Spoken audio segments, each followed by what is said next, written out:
Hello everyone, welcome to my channel. I am Amandeep Kaur and in today's video we will discuss about the face mask detection using deep learning. So in this video we are I will demonstrate my project of face mask detection. You can use this project as your college assignment as well. So or you can start your journey of learning deep learning by this project. So without any delay, let's get started. First of all, I'll open it my terminal and I run the command pym notebook. So I have opened my project folder, which is right here in a Jupyter notebook. So I'll just rerun that command for you, pym notebook. So this command will load my project in a notebook, Jupyter notebook.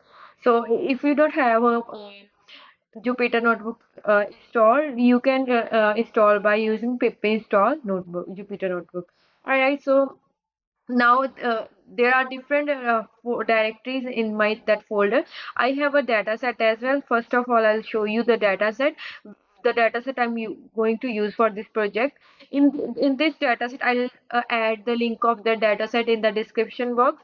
So it had three folders: test, train, and validation. I have created that test data folder to test that model by myself.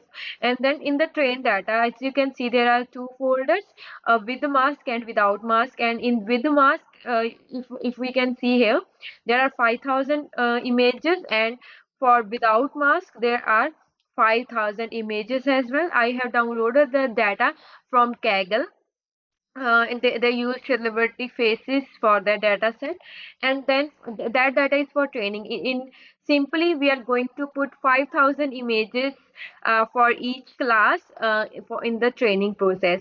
So we have two classes for that model, with that is with mask or without mask. So our simply what is the goal of that model?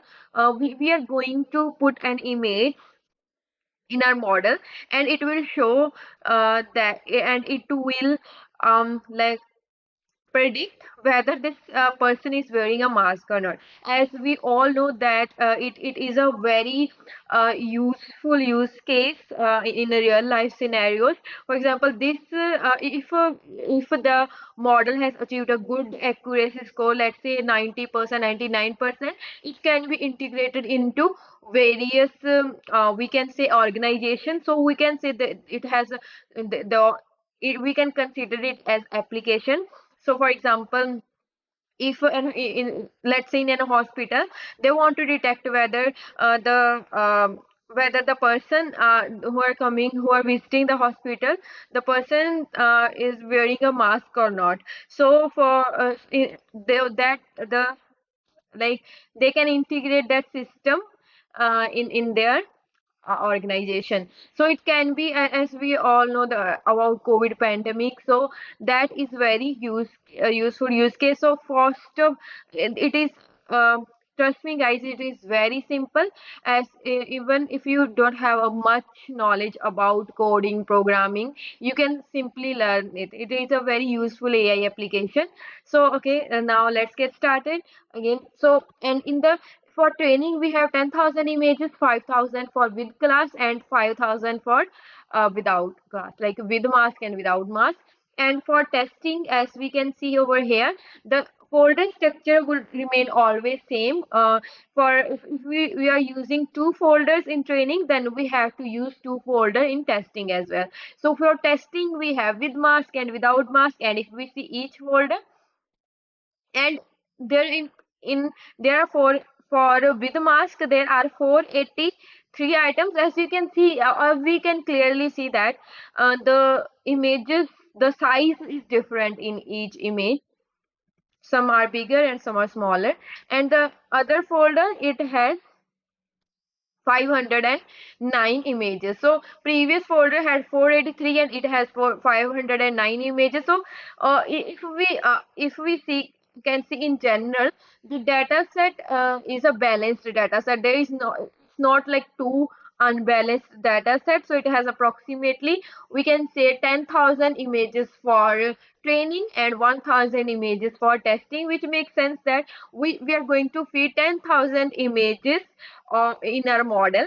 Like we are going to feed 500 images with mask, pardon me, 5,000 images for with mask and 5,000 images for without mask, and we are going to make our model learn about those images. For if in future we feed any of the image in the model, so that it can predict whether that person is wearing mask or not. So it has two possible output, with mask or without mask.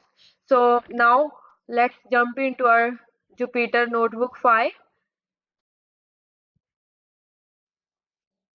So all right guys, it has now loaded.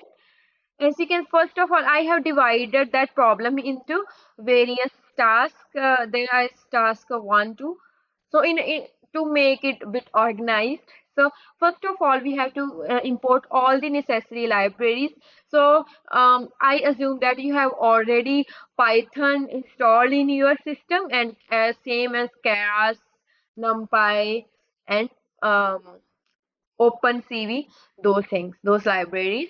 So first of all, I'm gonna import all those necessary libraries you can see over here, and then I'm not going to make this video too much large. If you want to, if you want more details about it, you can comment down. I'll make a separate video on that one.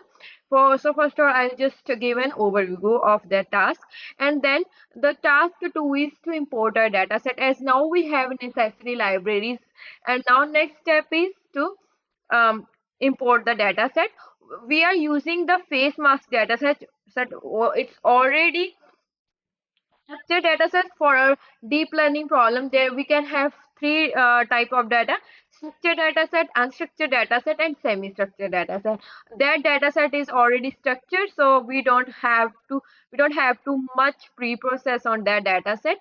So as I mentioned earlier, in those images were not of the same size. If we see the training folder, we can clearly see that the images do not have the same size.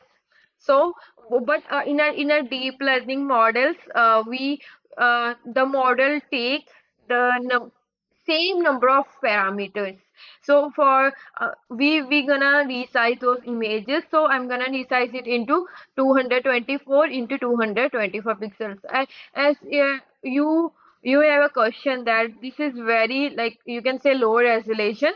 If we talk about the HD format, is the pixel size is like more than that, but for as a beginning that is enough for us, because the if we increase the image size for our input, like if we take, for example, 900 by 900 images, the training will process will take too long.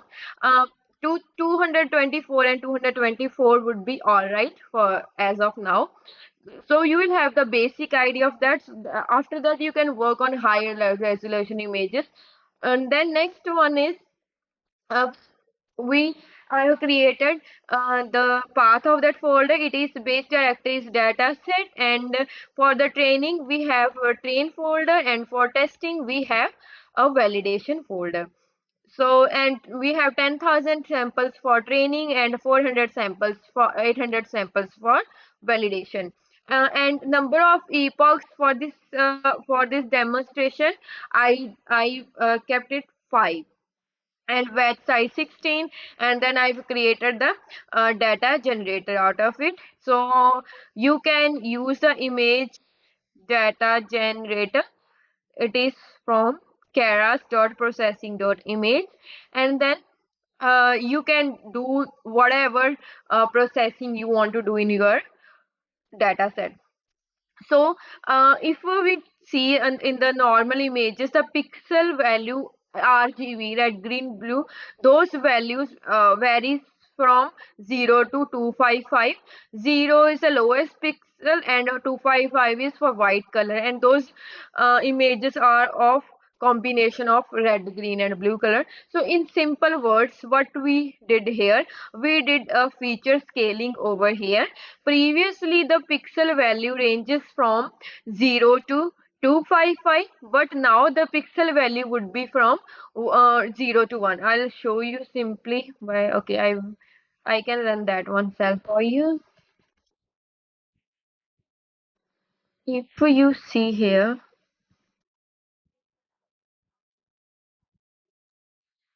what I'm seeing over here.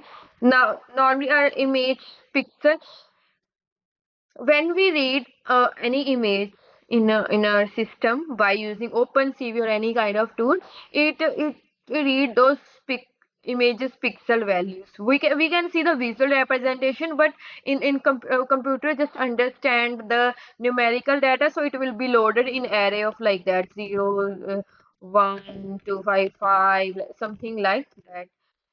So it will be something like that. And if we divide this into 255, the maximum value is 255. So for example, 200, 255, the value will be 1. And now it may not you may not be understanding that this thing at the moment. If you want to understand that encoding that in detail, I'll give my videos link in the description, so you can have a look on that video as well. I explained everything in detail, but for this video I don't want this video longer, so I'm not going into detail, but in simply I will just simply say that it we have done feature scaling on our data set, so that value pixel value remains between 0 to 1 instead of 1 to 255. And then rotation range, to make this variable data set, we rotated some images. We don't want like generalization in overfitting in our model. For if we see those images in the data set, all images are you can see just straight images.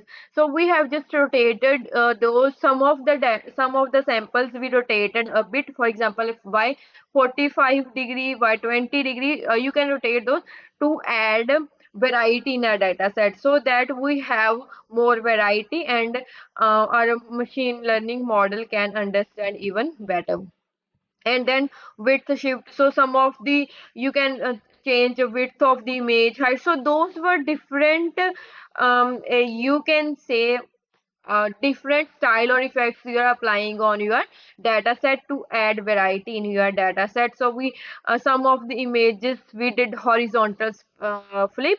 Horizontal flip is like, for example, this image, this girl is looking to right side. If you flip that image, she will be looking at like left side, so that is horizontal split. If vertical split is if we split like that.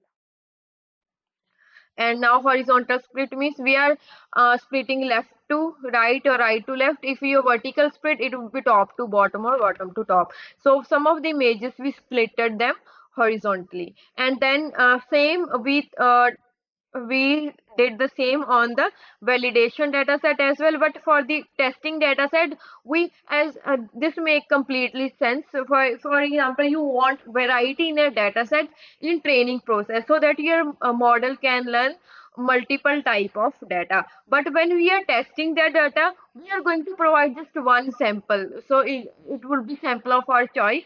So we don't want any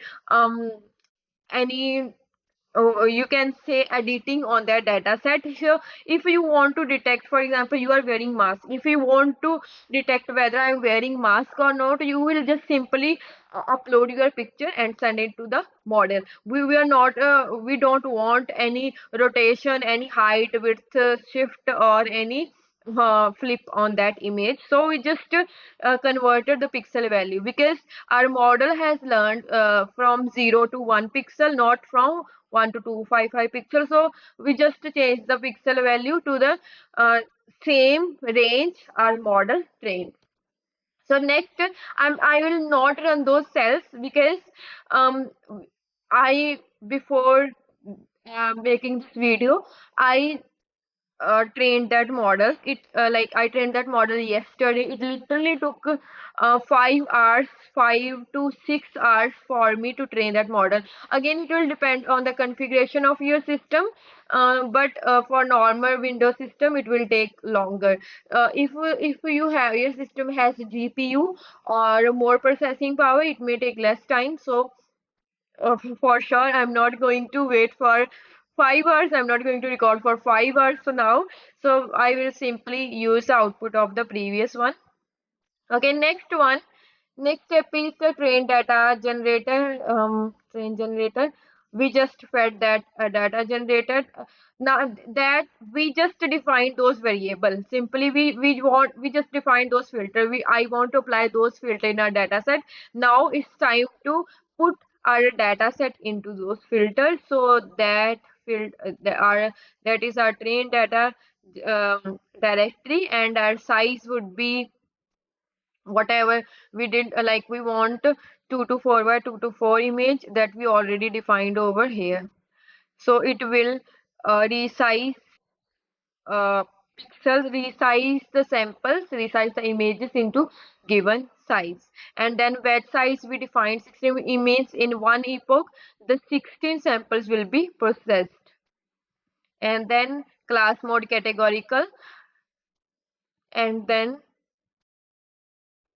because we have just two, we have categorical means we have just two, when we have categories in your data set, um, then we can use the categorical. It can be used in any number of classes. For example, you have 2, 3, 4, any number of classes. You have categories basically. In the prediction, our prediction would be in two categories, with mask or without mask. So just simply you can define it as that. And then if our model is like regression based, then it would be different one, but we will discuss this in later videos. Okay, now after the processing, it found, I just fed my data into this variable, and it is saying, so it detected two classes, which make completely sense. So we have two classes, with mask and without mask. And then it's time, step 3 is to build the model to detect mask. Now because those images are 3D images, means those are colored images, so there, if those are like, if those would be black and white images, then we don't have to use 3 over here. So this is for channel for 3 colors are red, green and blue. So simply, and I will use already, it's VGG16. It is already predefined model in a deep learning model, uh, predefined deep learning model. So I'm going to use same input tensor, that is input shape, and include top to, means I want to use all the layers of our BGG16 model. It is already predefined model. I discussed those that in my previous videos as well. You can check in those videos. And weights ImageNet. Our BGG16 model trained on the ImageNet dataset. If you see over here, I will share ImageNet dataset. It is in ImageNet dataset. There are 1000 different classes. Those can be different, like cats, dogs, whatever it is. So ImageNet dataset has 1000 categories in this. And you can see over here, and 80,000 different images, and nouns, 80,000 nouns, sorry. Average 1000 images, just each images are considered one. So in simple word, ImageNet dataset is a very big extensive dataset that PGG16 model, it trained on that particular dataset. So I'm going to use same weights as ImageNet, because the ImageNet dataset also use same size 2 to 4 by 2 to 4. So the weights would be pretty much same, because mine are also, I am also going to use 2 to 4 by 2 to 4 images, and those are colored images as well. So I will use the same weights. So the next is a model summary. As you can see, these are the all different layers of VGG16. If you wanna, I will show you the VGG16 model architecture.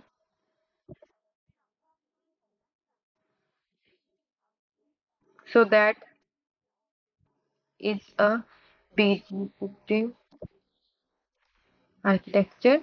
So it also used 2 to 4 by 2 to 4 by 3 image, and then it put into different layers, and those layers are mentioned, named as those, that one. So I'm going to use same, but I will train the last layers according to me. So I would just want to customize the last layers of the model. So you can see how it can be done. In this, the total parameters are that, and non-trainable parameter, because it's already trained, that is fully trained model. And then I just want to customize that model. Last layer dot model dot get layer block 5 pool. So the last pooling layer is here. So if we want to see over here, that is last pooling layer 77552. That's the last one layer. And from this layer onward, I want to customize that model. So I will just hijack that layer. So get layer model 5 is dot output, and the last layer, that is the last layer.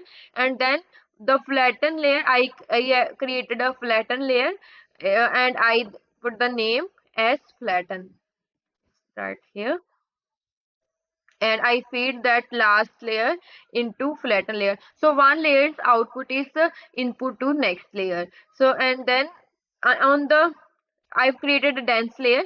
On the dense layer, as you can see over here, there are 4096 nodes, but I want 128 nodes. And on the next dense layer, I just want 128 nodes.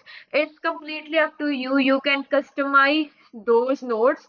So it may adding or increasing or decreasing the number of nodes on the layers can enhance the output, as well as it can also sometimes decrease the score. So it's completely up to you. You can just play around. You can try customizing those, adding those nodes and decreasing those nodes. It's completely up to you.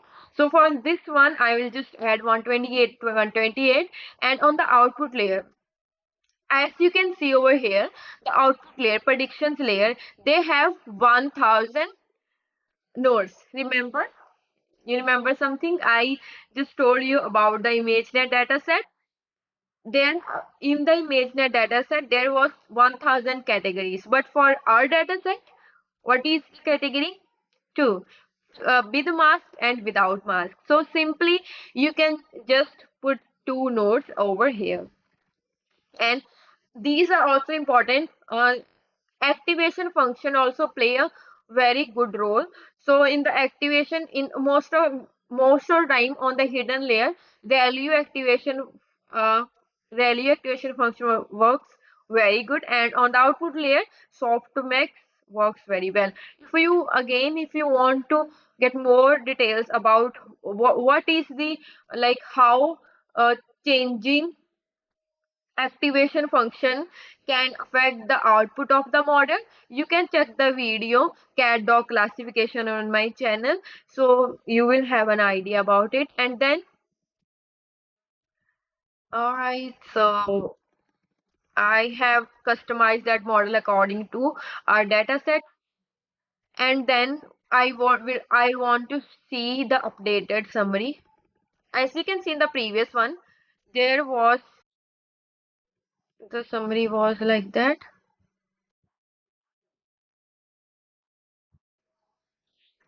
total trainable and non-trainable. You can see those things. And now the summary is like that. We have 128 on the that one layer and 128 on the second layer. There was 4096 on those layers, and per output layer was 1000. But now we have output layer. We also renamed that layer. Previously it was predictions, and but now we named it as output layer. And now freezing layer. We don't want to train. We don't want our model training from beginning. It will take literally years. We don't want that one. We just want to use the weights of previous already trained, because we pretty much we want to use all those layers. We don't want to customize them, because our input size is 2 to 4, 2 to 4, and then we want to apply convert 2D pooling and everything. But we just want to train our customized layers. So I will just say I will freeze those layers. I don't want to touch those layers. So by using simply for loop, Python for loop, I did it for, I just excluded last 4 by giving that index -4, colon -4. So it will exclude all the uh, layers but last 4. So I will set, all right, it will set the trainable for false to all the previous layers, but we want to train. So this command, what this for loop did is it freezed all those previous layers except the customized layers. So now that for loop I used to just print the status of like what's going on. As you can see here, the all the layers are false, false, false. So training is trainable, it's a variable, or you can say it's a flag. It will print whether those layers are to be trained or not. So these values are false, false, false, but except last 4 one, which makes sense. Last 4, we want to train those block 5, flatten, uh, flatten 1, flatten 2, and output layer full. And then FC is basically, FC stands for fully connected. Fully connected, these are dense layers. All right, now it's time to compile the model. Customize our, that's our model name, and that's a variable name. You can you may have seen in the on the top. And then compile, and we can add a loss function, optimizer, and accuracy. I have defined all of those functions here. You can pause the video and read the description, but in simple words, what loss is basically whenever like in each epoch, what is going on when the in the neural network there is feed forward and back propagation.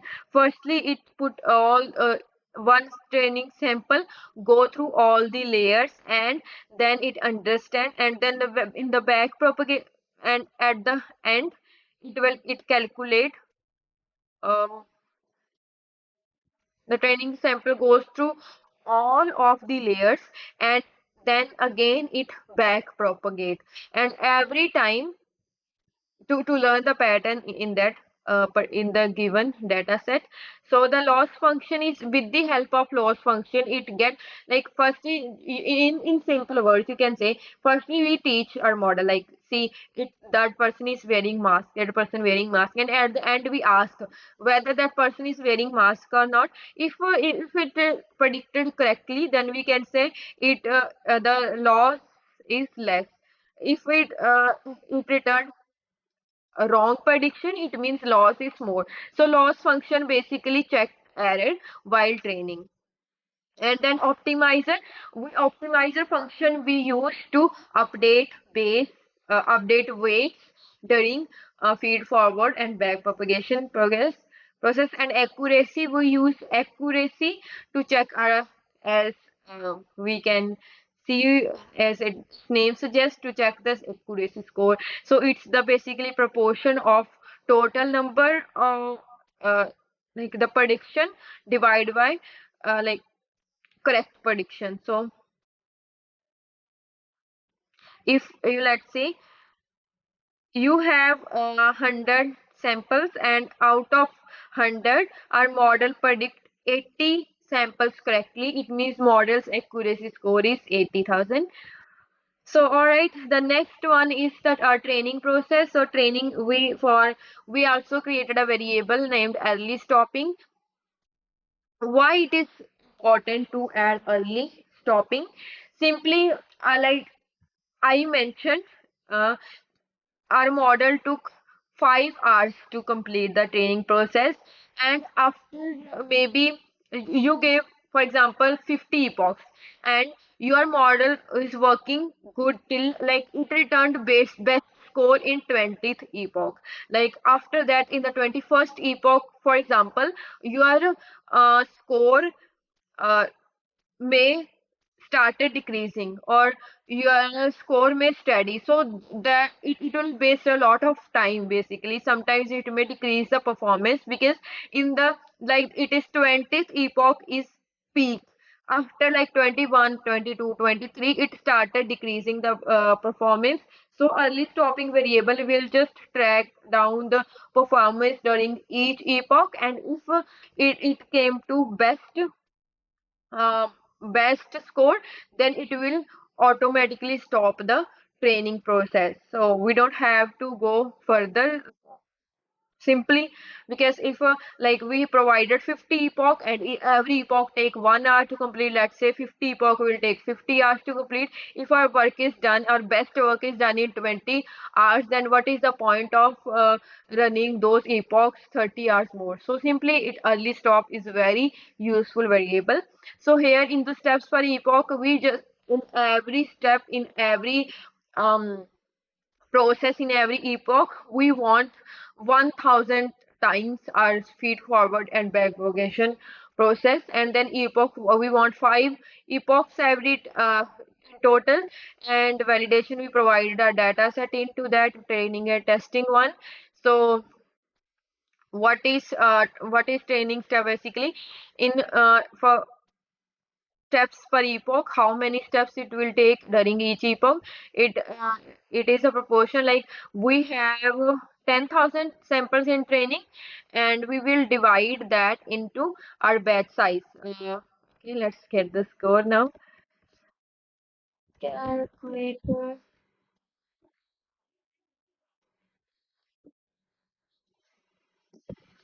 10,000 divided by 16, because 16 is our batch size. So it returns 625.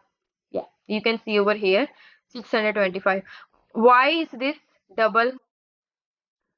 Um, what is this? You can say double slash.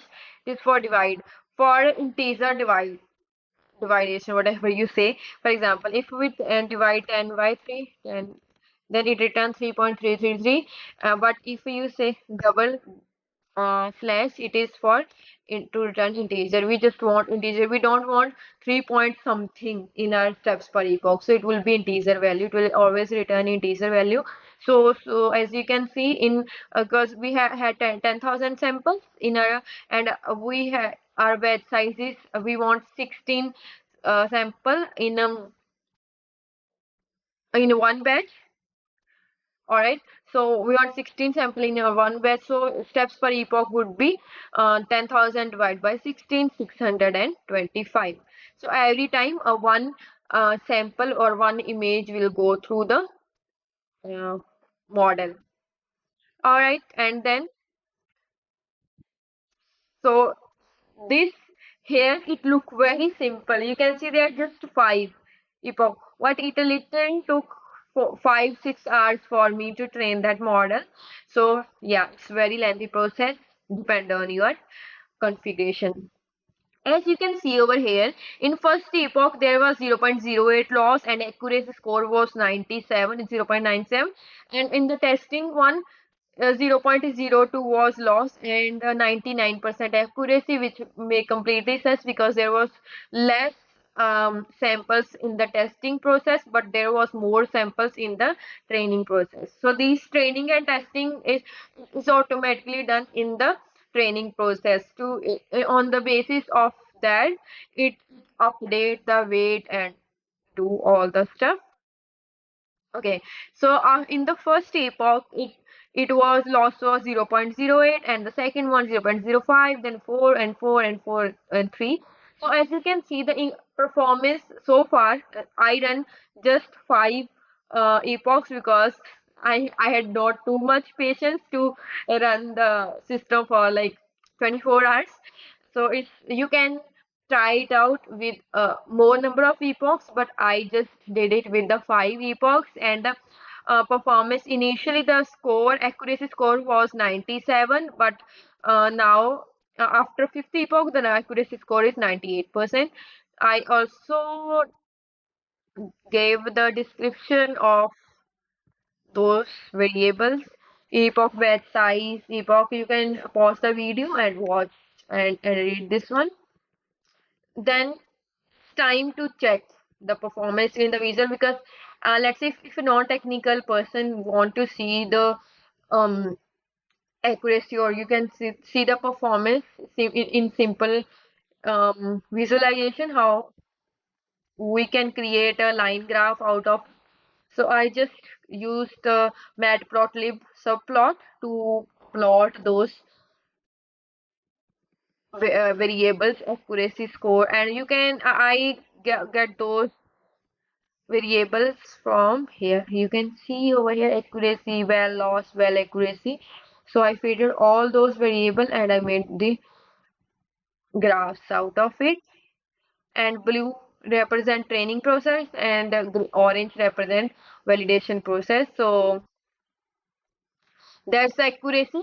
Initially, the accuracy, that's the number of epoch from 0 to 5, number of epoch. And initially, the accuracy was 0.97. And after each epoch, now there is a, you can say, a steady increase, a substantial, or whatever you want to say, whatever adjective you want to say.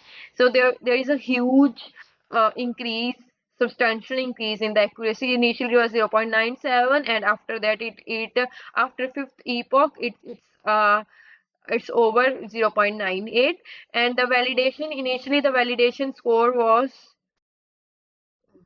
validation accuracy was here, and after that it was here. And then the loss, initially the validation loss was too much, it was 0 0.0 something, and after the training process, it decreased to 0 0.04. And why there is so much fluctuation in the testing one? Because there are just 5 number of epochs and the training data is more, that's why the you can see the line like that.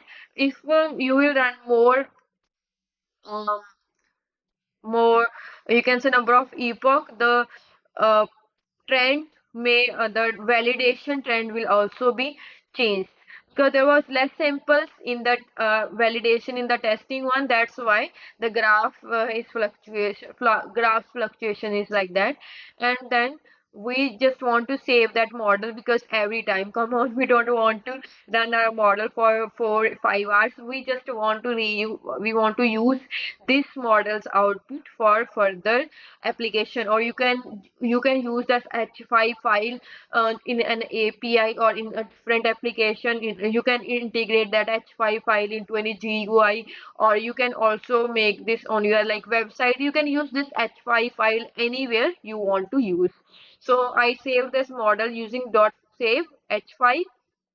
And to load that model, we just simply we can use Keras load model function, and I have created, you can see that there in the folder it saved our model. Here is h5 file, face mask fine tune model.h5.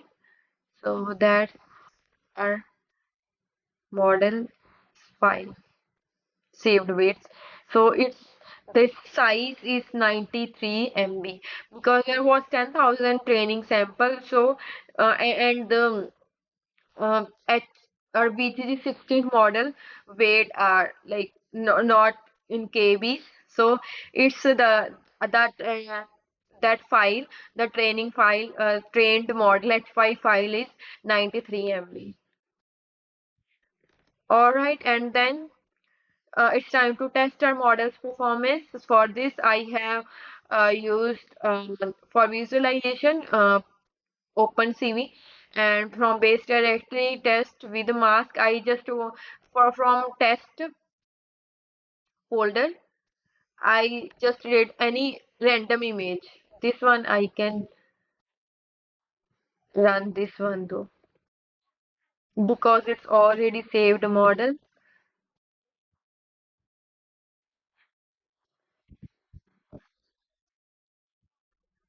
45.png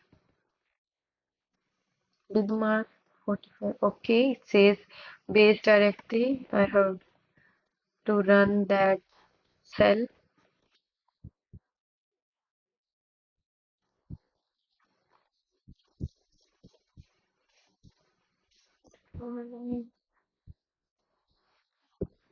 So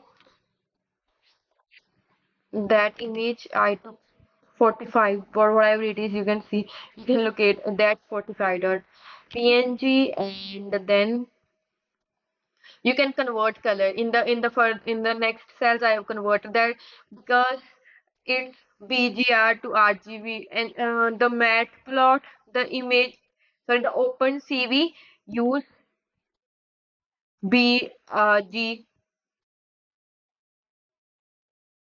You can see the we converted that BGR blue, green, red to RGB, red, green, and blue, because that OpenCV use different format. So it considered, you can say, for to blue pixel value it considered as red, green pixel value it considered as green, and red value to uh, blue. So the basically the order it read as different one. For example, in your image, that's the image is pixel value. Let's say 1, 10 for red color, it is 1, green color 20, for blue color 30. It will read as 30, 20, 10. Basically, reversed one. It will consider this value as red, this value as green, and this value as blue. So that's why the output is kind of bluish over here. So it will read red color, red pixel value as blue, and blue pixel value as red. So I have converted in the next one, as you can see. And the next one I have also did same feature scaling on that one. Pre-processing divided simply the divide the output by 255, and because our model was trained on that kind of format, and that's why I've converted this into 2 to 4, 2 to 4, and 3. The one stands for the pixel, because what stands for the number of sample, because we have just provided one sample, one image over here. That's why she reshaped into that. If it would be an array, the value will change accordingly, because in the next one as well we are going to pass the images one by one. That's why this value is 1 over here. Okay, now you can see over here, because you new model dot predict, and we will provide the image output over here test, and then you see the, okay, I will demonstrate it one by one. And if you print P over here, it will return, because as I mentioned earlier, model do not understand with mask or without mask. Model do not understand any string, any text value. It will understand only numeric data. It will understand, it will consider first one as class 0. It will consider like that. This one as class 0 and this one as class 1, and so on. So it say it returned to 0. So if you see over here, P, okay. This section I have explained in detail in my cat dog classification video. If you want to go into details, you can again refer to that video. So I'll just simply say that's an array of probabilities, and this one is for 0 and this one is for 1 and 2 3 4 so on, depend on the number of classes. So argmax function, what it do, it will return the index of the maximum value. So that one is for 0, if 0 class, that is probability is for 0 class, that is for 1 class, and the maximum pixel value, which is the greatest value, 0.99 or 0.08. Obviously 0.99, that's why it will return 0, basically the index of maximum value. If you see over here argmax, it returns 0. If let's say we will get the uh, from with mask, any value without mask, you will say without mask 3.png. Let's I will say over here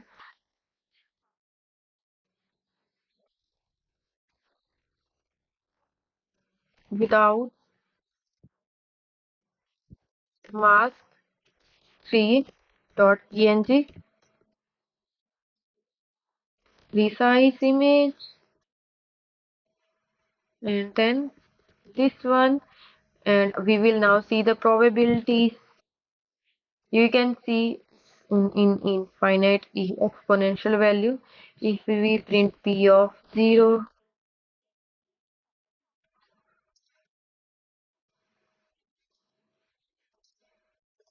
array of value, this the exponential value raised to 0 9,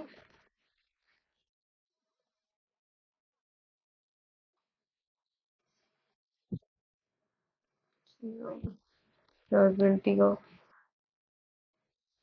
0. Yeah, that's 1 raised to something like that one. So you can simply see the exponential value.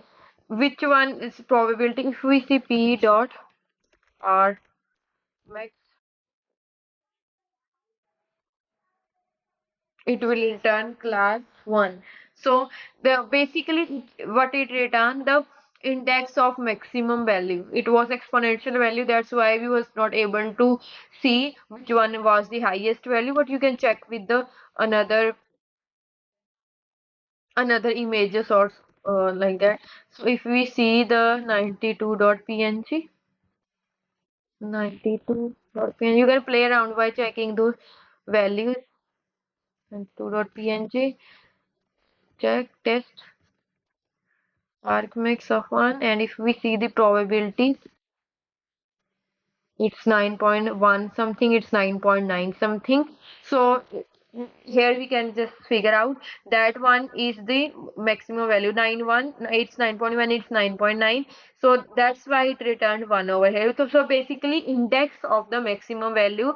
So and then we changed the label. So for if there is 0 class, we want to print with the mask. If it's 1 class, for our understanding, for clarity, if it's 1 class, it should return without mask.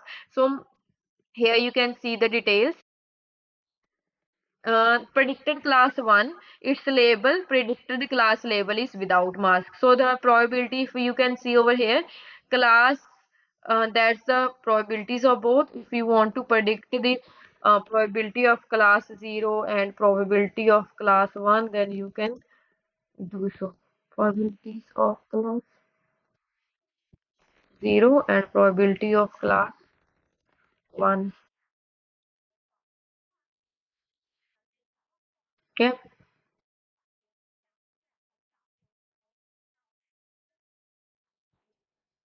So now it's time to print. So I use that for loop and subplots. I've created a new their folder I created by myself only, and I placed some of the images in that folder to check the random samples, so whether it is our model is performing good or not. So I used for loop for that one. That's very simple code to create subplots and to label them. And as you can see over here, I'll run that again. So because I put one by one, see model dot predictors, and that's the image, and I predicted all those one by one.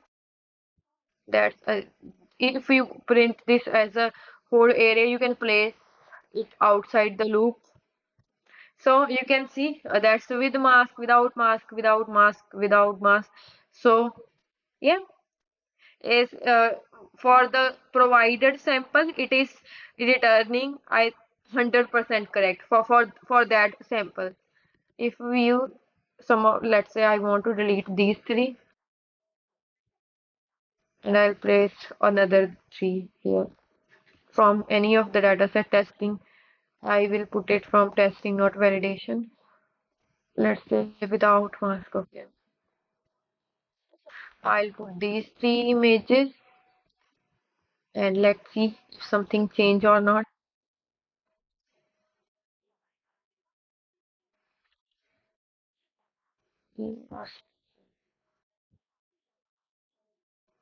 Okay.